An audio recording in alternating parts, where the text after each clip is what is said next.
Hello नमस्कार student, welcome to innovation study channel. आप सभी का यहाँ पे स्वागत करते हैं। आज अपन स्टार्ट करेंगे एक्सरसाइज 7.3। अपन ने एक्सरसाइज 7.1, 7.2 कंप्लीट कर लिया है। आज अपन पढ़ेंगे 7.3 में जो पीछे की परीक्षाओं में आ चुके क्वेश्चन, जो कि अब की बार परीक्षा की दृष्टि से मोस्ट इम्पोर्टेंट है और आपको पता भी चल जाएगा कि किस प्रकार से बोर्ड में क्वेश्चन घुमा के पूछे जाते हैं, किस टाइप के क्वेश्चन, किस लेवल का क्वेश्चन आपसे किया जाएगा।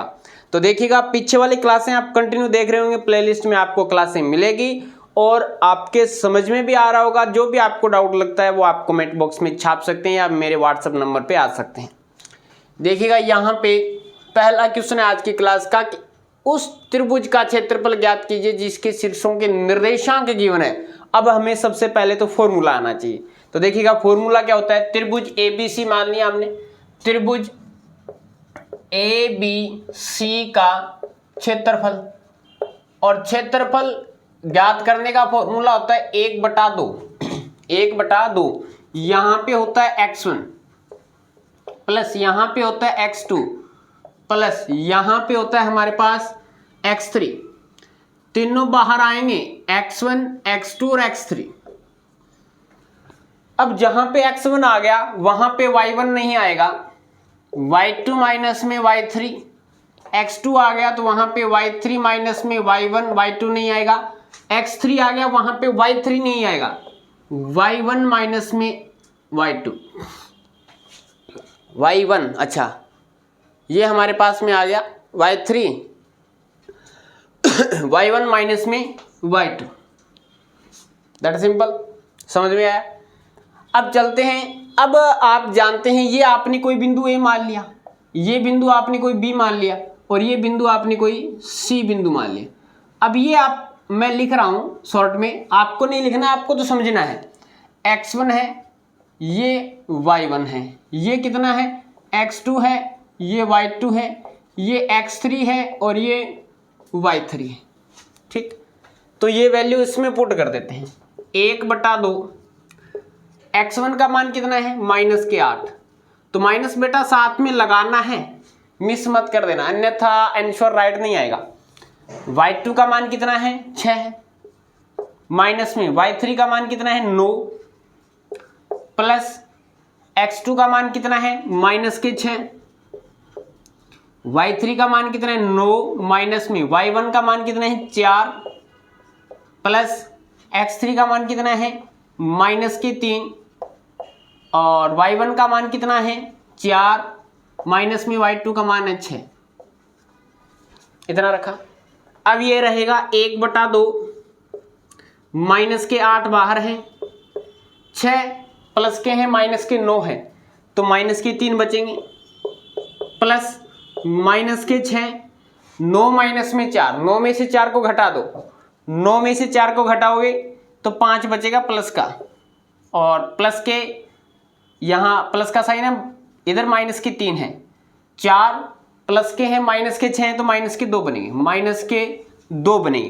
तो ये हमारे पास में आएगा 1/2 -8 गुणा -3, तो माइनस और माइनस प्लस 8 × 24 प्लस प्लस और माइनस 6 × 5 = 30, माइनस और माइनस प्लस, माइनस और माइनस प्लस, प्लस और प्लस का गुणा प्लस रहेगा, 2 × 6।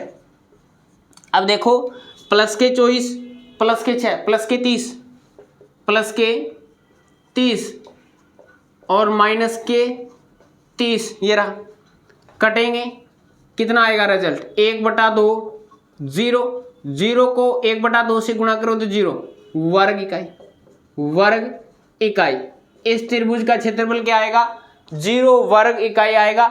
ये आपके पास में इसका राइट आंसर है। ऐसे मत मान लेना कि अपन ने गलत निकाला है, गलत नहीं है, क्वेश्चन बढ़िया है और आपका राइट आंसर है ये 0 इज द राइट आंसर। तो इसका लीजिएगा स्क्रीनशॉट। अब अपन चलते हैं नेक्स्ट क्वेश्चन पे। अब देखिएगा स्टूडेंट, नेक्स्ट क्वेश्चन है, यदि बिंदु A B C सरेखी हैं और A माइनस में B बराबर 1 हैं तो A व B का मान ज्ञात करो। CBSE 2011 में आया हुआ क्वेश्चन है, बढ़िया क्वेश्चन। सरेखी मीन्स एक ही रेखा में तीनों पॉइंट हैं, इसका मीन्स त्रिभुज का क्षेत्रफल 0 है। तीनों बिंदुओं को मिलाएंगे त्रिभुज बनेगा, तीनों बिंदुओं को मिलाएंगे त्रिभुज बनता है। लेकिन अगर तीनों एक ही रेखा में हैं तो तीनों को मिलाएंगे तो एक रेखा बनेगी, और एक रेखा बनेगी तो रेखा का कभी क्षेत्रफल नहीं होता। किसी का क्षेत्रफल निकालने के लिए हमारे पास में दो विमाएं होनी आवश्यक है, लंबाई और चौड़ाई। रेखा की लंबाई ले सकते हैं लेकिन चौड़ाई नहीं ले सकते। कोई लाइन खींचे उसकी चौड़ाई आएगी क्या? नहीं आएगी। तो अपन क्या करते हैं, इनका त्रिभुज का क्षेत्रफल 0 के बराबर रखते हैं। लिखेंगे यदि बिंदु ए कोमा बी कोमा सी सरेखी हो तो त्रिभुज ए बी सी का क्षेत्रफल बराबर 0। त्रिभुज ए बी सी का क्षेत्रफल बराबर 0 होगा। इसका मीन्स 1/2 x1 y2 माइनस में y3 प्लस में x2 ये कितना रहेगा रे? x2 आ गया क्या? तो y3 माइनस में y1 प्लस में x3, और ये रहेगा हमारे पास में x3 आ गया ना, तो y1 माइनस में y2 इज इक्वल टू 0। त्रिभुज का क्षेत्रफल 0 रहेगा। 1/2 यहाँ से हटा दें, 1/2 यहाँ से हटा दें, 0 की तरफ लेके जाएंगे तो 0 रहेगा। 1/2 हटा सकते हैं। अब इसमें वैल्यू रख दो आप, अब आप इसमें वैल्यू रख दो। ये आपके पास में x1 का मान है, समझाने के लिए बता रहा हूँ बेटा, आपको नहीं लगाना है यहाँ पे। ये x2 का मान है, y2 का मान है, x3 का मान है, y3 का मान है। ठीक है, आप साइड में लिख लेना, यहाँ x1 बराबर ये, y1 बराबर ये, x2 बराबर ये, y2 बराबर ये, x3 बराबर ये, y3 बराबर ये। इस प्रकार से लिख लोगे तो गलती नहीं होगी। फिर आगे पीछे हो जाता है मान, कई बार x1 की जगह x2 रख देते हैं, x2 की जगह x3 रख देते हैं, तो गड़बड़ हो जाता है। x1 का मान कितना है? -2। y2 का मान है b माइनस में, y3 का मान कितना है? -1। लेकिन एक फॉर्मूला कहता है, मेरा भी लगाओ, और एक माइनस का एक है, माइनस और माइनस प्लस का एक, प्लस में x2 का मान कितना है? a, y3 का मान कितना है?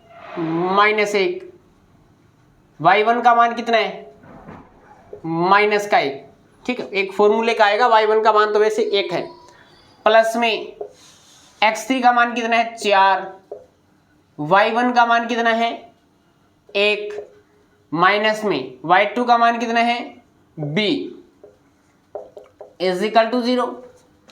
ये रहेगा, अंदर गुणा कर दो, -2b -2, माइनस का 1 और माइनस का 1, -2 का गुणा a के साथ में करेंगे तो -2a, अंदर गुणा करा दो, 4 माइनस में 4b, 4 माइनस में 4b बराबर 0।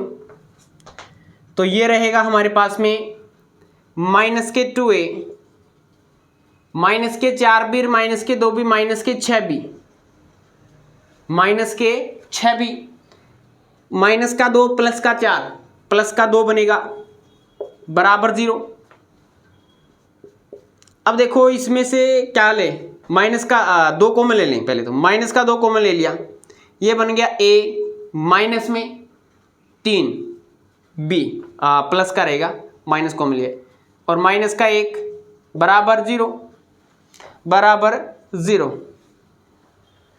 ठीक है, 4b है, ये 2b है, 6b माइनस का, ये भी माइनस का। ठीक है, अब देखो यहाँ से माइनस का 2 इस साइड में जाएगा 0 की तरफ, तो 0 बन जाएगा। तो ये बनेगा a प्लस 3b -1 बराबर 0। इसको इस साइड में लेके जाओ, a का मान कितना आएगा? माइनस का है, यहाँ पे जाएगा प्लस का, ये प्लस का इस साइड जाएगा माइनस का, तो a बराबर आएगा 1 माइनस में 3b। a का मान कितना आ जाएगा हमारे पास में? 1 प्लस में a का मान आ गया हमारे पास में 1 माइनस 3b, प्लस का है तो माइनस का हो गया,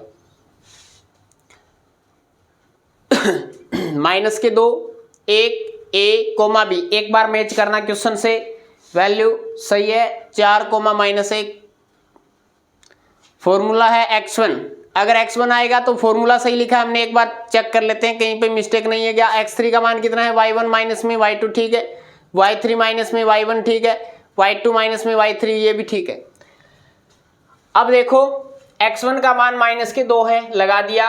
y2 का मान कितना है b, माइनस में y3 का मान कितना है, माइनस और माइनस प्लस का 1 हो जाएगा, प्लस में x2 का मान कितना है a, y3 का मान कितना है माइनस का 1 और y1 का मान कितना है माइनस, एक फॉर्मूले का आएगा माइनस का 1, ठीक है ये भी सही है। प्लस x3 का मान कितना है 4, y1 का मान कितना है 1, माइनस में y2 का मान कितना है माइनस के b, अंदर मल्टीप्लाई करवा दिया, माइनस के 2b माइनस का 2, माइनस के 2a माइनस का 4 प्लस का 4 और माइनस के 4b, तो माइनस के 4b माइनस के 2b माइनस के 6b माइनस का 2 ये प्लस का 2, तो हमारे पास में ये कंडीशन आएगी।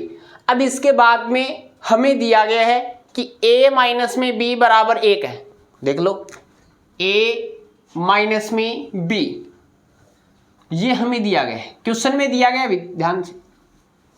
अगर मैं a की जगह ये वैल्यू रख दूं, a की जगह अगर मैं ये मान रखूं तो देखो 1 माइनस में 3b और माइनस में b इज इक्वल टू 1, ठीक है। a की जगह रखा मैंने 1 माइनस में 3b, ये कितना हो जाएगा माइनस का 3b माइनस का b माइनस का 4b और यहां पे 1 है, ये 1 प्लस का इस साइड में जाके माइनस का 1 कट गया, तो ये आएगा माइनस के 4b बराबर 0, यानी b का मान कितना आएगा 0 बटा माइनस का 4, यानी आएगा रिजल्ट 0, तो b का मान आ गया हमारे पास में 0, b का मान कितना आ गया 0।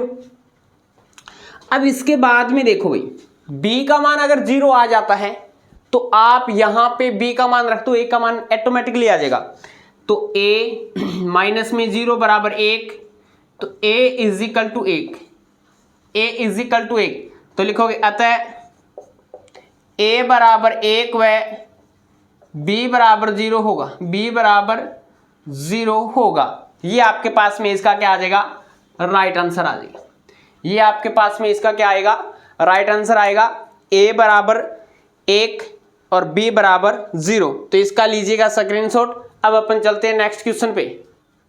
अब देखिएगा स्टूडेंट नेक्स्ट क्वेश्चन है 3 नंबर कि एक समांतर चतुर्भुज का क्षेत्रफल ज्ञात करें जिसके 3 शीर्ष ए बी सी दिए गए। अब समांतर चतुर्भुज क्या होता है, जिसके आमने सामने की भुजा समांतर होती है और आमने सामने की भुजा बराबर भी होती है, उसे समांतर चतुर्भुज कहते हैं। लेकिन आप बोलोगे सर जी इसमें तो 3 बिंदु दिए गए हैं, तो समांतर चतुर्भुज, चतुर्भुज नाम आ गया जिसकी 4 भुजाएं 4 कोने होते हैं, 4 कोने होते हैं, तो 4 कोने होने चाहिए हमारे पास में, लेकिन इसने तो दे दिया 3। चलो कोई बात नहीं, बताएंगे आपको। पहले आप समांतर चतुर्भुज बनाइए। आपने इस प्रकार से एक समांतर चतुर्भुज का निर्माण कर दिया, एक समांतर चतुर्भुज का निर्माण कर दिया। अब मैं इस प्रकार से एक डायगोनल खींचता हूं, ये पैरेललोग्राम है, एक समांतर चतुर्भुज दिया गया है, इसमें डायगोनल यानी विकर्ण हो गया, ये बिंदु A, ये बिंदु B, ये बिंदु C और ये बिंदु D। A के निर्देशांक दे रखे हैं 2,4, B के निर्देशांक दे रखे हैं देखो जी 2 + √3, 2 + √3, 5 और C के निर्देशांक दे रखे हैं 2,6 और D के पता नहीं हमें, कोई बात नहीं। लेकिन अपन यहां पे लिखेंगे, यहां A B C D एक समांतर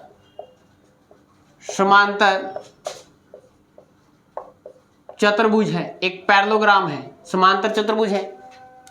AC इसका एक विकर्ण है, डायगोनल है, ठीक है। तो इनका जो विकर्ण है वो इसको 2 समान भागों में विभाजित करता है।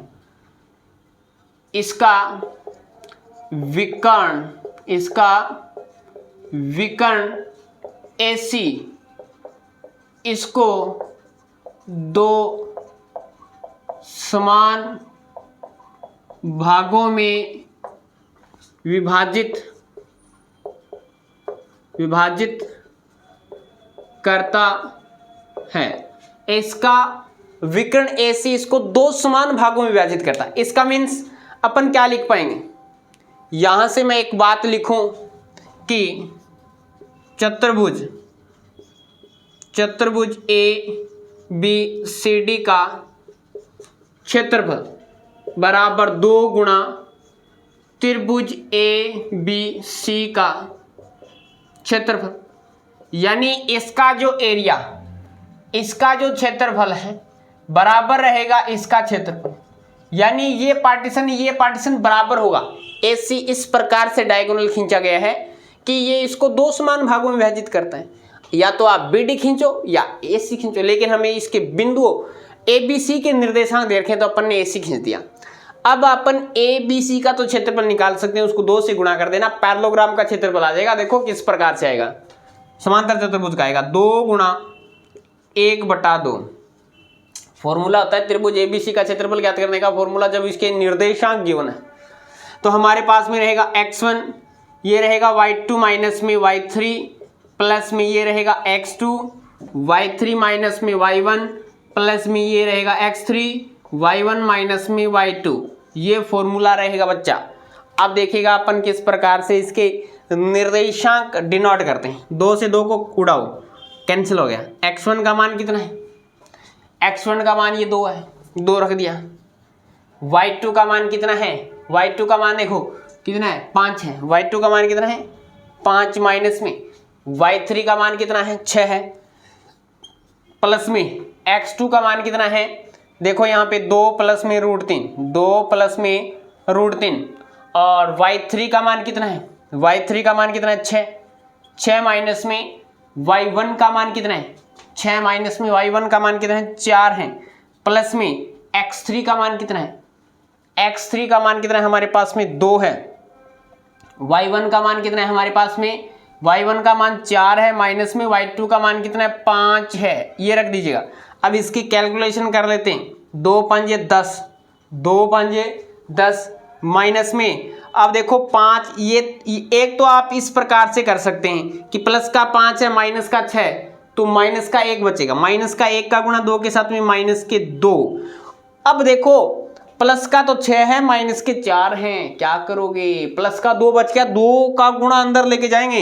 देखो 2 का गुणा इस 2 के साथ में करेंगे 4, प्लस में 2 का गुणा इसके साथ में करेंगे तो 2√3, 2√3, 4 माइनस में 5, 4 माइनस में 5। देखो क्या करेंगे, अंदर गुणा करा दो पहले, या तो इसमें से घटा दो इसको, माइनस का 1 बचेगा, माइनस का 1 का गुणा 2 के साथ में करेंगे तो माइनस का 2 आएगा, माइनस का 2, माइनस का 2, माइनस का 2 उड़ गया, क्योंकि प्लस का 4 है ना यहाँ पे, तो हमारे पास में आएगा 2√3 वर्ग इकाई, 2√3 वर्ग इकाई। ये इसका क्या आ जाएगा हमारे पास में, राइट आंसर आ जाएगा आंसर। इस प्रकार से ये आपके पास पैरेललोग्राम का क्षेत्रफल आ जाएगा। तो देखो ये 7.3 में इस प्रकार के ही क्वेश्चन बनते हैं। इसके अलावा जो भी आप समझ गए होंगे क्षेत्रफल आएगा, क्षेत्रफल ही आएगा, ठीक है। और क्षेत्रफल का फॉर्मूला आपको मैंने समझा दिया अच्छे से। ये 3 क्वेश्चन है, इसमें मोस्ट इंपॉर्टेंट क्वेश्चन है, इस प्रकार से करना है। क्लास कैसी लगी कमेंट बॉक्स में जरूर बताएं। अच्छी लगी हो तो लाइक और शेयर कर दीजिएगा। अगर आप चैनल पे नए हैं तो चैनल को सब्सक्राइब करें, पास में लगी बेल आइकन को दबाएं ताकि प्रत्येक वीडियो का नोटिफिकेशन आपके पास पहुंचे और आप तुरंत उसका लाभ उठा सकें। चलेगा, आज की क्लास में इतना ही। नेक्स्ट क्लास में मिलेंगे कुछ नए के साथ। जय हिंद, जय भारत।